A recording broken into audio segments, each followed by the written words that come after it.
Hey everyone. This week we were talking about the PARS model, um, which sounds really funny to say, in my personal opinion. Um, but after reading through the article and also looking at what I found interesting, one thought that came to mind was like that it kind of sounds like you're doing a focus group on your group. Kind of like, okay, so what went well, and I think in a lot of ways counselors can then go and use that also and think about future sessions or if they plan to do this group again, how they might do it differently. But it also gives the individuals within that group a chance to think about how it went well for themselves and how they can use it again, and how they can go out in the real world and use it. But it's basically specifically instructing leaders to take the time to analyze, and not just like close out a session with an activity that you're already doing. So I think that's pretty interesting. Seems like it could be a little overwhelming sometimes.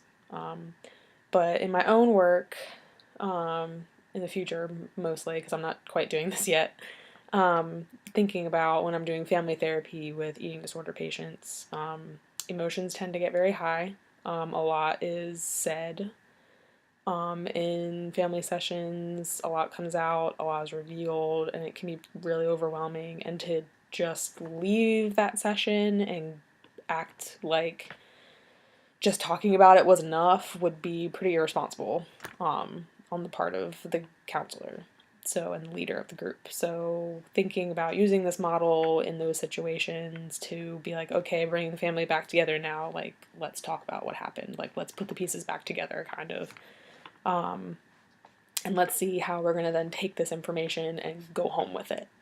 I think that would be super important and also super helpful for families.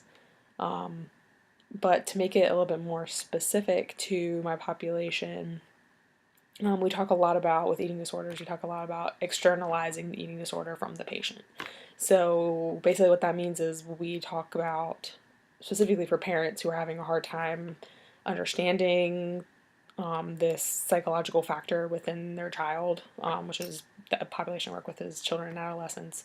It's easier to externalize and talk to the eating disorder as its separate thing rather than talking to the eating disorder as their own child.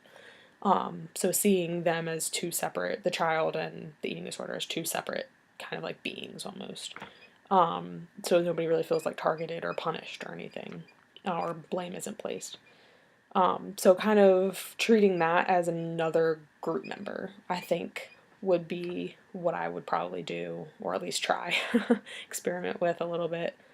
So kind of like, okay, so talking to the patient, like what was the eating disorder saying during this session? What came out about the eating disorder? What did the eating disorder like? What did it not like to hear? What was it telling you? And that will also help the patient recognize that kind of like voice inside their head saying, to turn away from this and to seek comfort in the eating disorder. Maybe the patient can kind of start to see, more so themselves as disconnected from their mental illness rather than feeling like they're, like tangled into their mental illness. So I think that would be probably the biggest thing to do. Still speaking about especially like family therapies, but even with just like a patient group, I think that would probably be super helpful. So those are my thoughts, and y'all had some really good thoughts too, and I hope that we can keep using this in our own group therapies.